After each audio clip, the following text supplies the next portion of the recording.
ہمارے صدر صاحب کہتے ہیں کہ معاہدہ کرنا کیا یہ کوئی قرآن و سنت کی بات ہے؟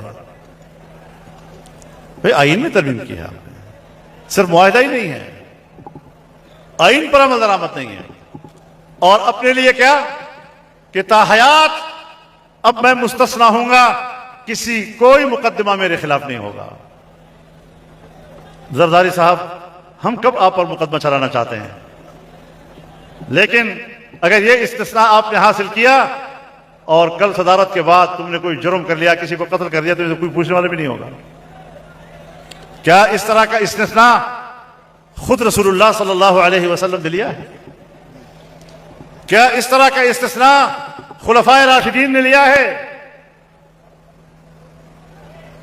اگر اس طرح کا استثناء انبیاء نے نہیں لیا، رسول اللہ صلی اللہ علیہ وسلم نے نہیں لیا، آپ کون ہوتے ہیں کہ آپ جرم بھی کریں گے اور آپ کے خلاف کوئی مقدمہ بھی نہیں ہو سکے گا؟ یہ تو پاکستان کے غریب لوگوں کا استحصال ہے۔ غریب کو روٹی نہیں مل رہی،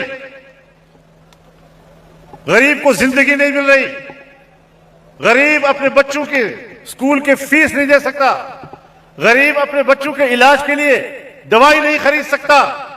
عام آدمی کی حالت یہ ہو گئی ہے، اور آپ لوگ ہیں کہ جو پاکستان کے خزانے کے مالک بنے ہوئے عیاشیاں کر رہے ہیں۔ جمعیت علماء اسلام تمہاری ان عیاشیوں کے خلاف ایک تحریک کا نام ہے۔ میرے محترم دوستو، اگر اس ملک کو چلانا ہے، شائستگی کے ساتھ چلانا ہے،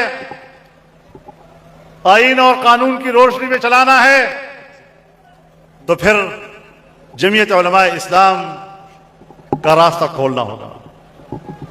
ہمیں مجبور مت کرو پھر۔ اگر تو گھی آرام سے ڈبے سے باہر آئے تو ٹھیک، ورنہ پھر ٹیڑھی انگلی سے نکالا جائے گا۔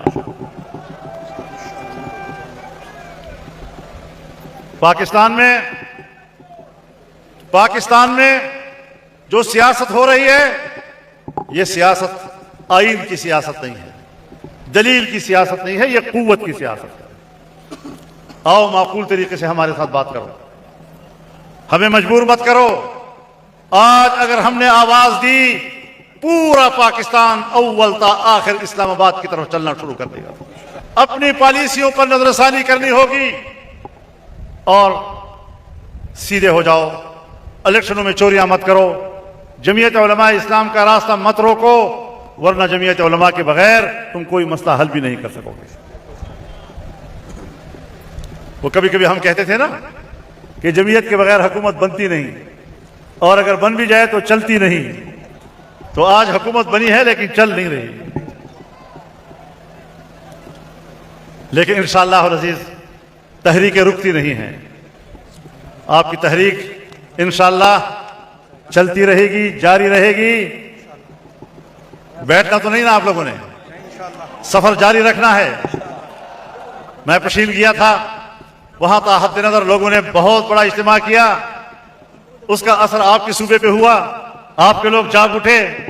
آج تا حد نظر یہاں انسانیت جمع ہے، اور انشاءاللہ 11 جولائی کو پنجاب کے شہر قصور میں اتنا ہی بڑا جلسہ ہوگا، اور یہ سفر آگے بڑھتا جائے گا، یہ سلسلہ چلتا رہے گا جب تک ہماری جان میں جان ہے۔ انشاءاللہ یہ جنگ جاری رہے گی۔ ہم اپنے صفحے صاف رکھنا چاہتے ہیں، ہم ایک صاف اور شفاف تحریک لے کر آگے بڑھ رہے ہیں۔ ہم پاکستان کو بچا رہے ہیں۔ ہم نے یہاں فتنوں کا مقابلہ کیا ہے، ہم نے فتنوں کو شکست دی ہے۔ ہم آج بھی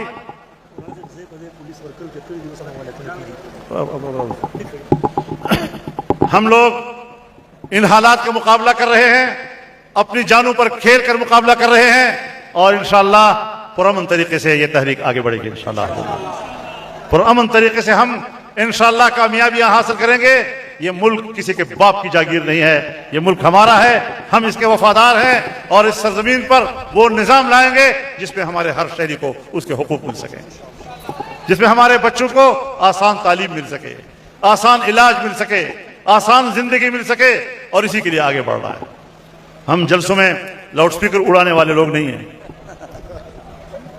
6 مہینے میں ٹھیک کر دوں گا، بابا آج تک ٹھیک نہیں ہو رہا، آپ خود خراب ہو گئے، ٹھیک تمہیں کیا کرنا ہے؟ ملک کو ٹھیک کرتے کرتے خود خراب ہو گئے۔ اللہ تعالیٰ اپنا فضل و کرم فرمائے، اور یہ جذبہ، یہ ہمت، یہ اخلاص، یہ للہیت، یہ اللہ اور اس میں اضافہ کرے، اور انشاءاللہ ہم آگے بڑھتے رہیں گے۔ اگلا پڑاؤ پنجاب میں ہوگا، اور پورے طاقت کے ساتھ پورا پنجاب وہاں امڑے گا، اور بھرپور طریقے سے اس تحریک کو آگے بڑھایا جائے گا۔ ہم پاکستان میں ناجائز حکمرانی کو تسلیم کرنے کے لیے تیار نہیں ہیں۔ اللہ ہمارا حامی و ناصر ہو۔ وآخر دعوانا ان الحمدللہ رب العالمین۔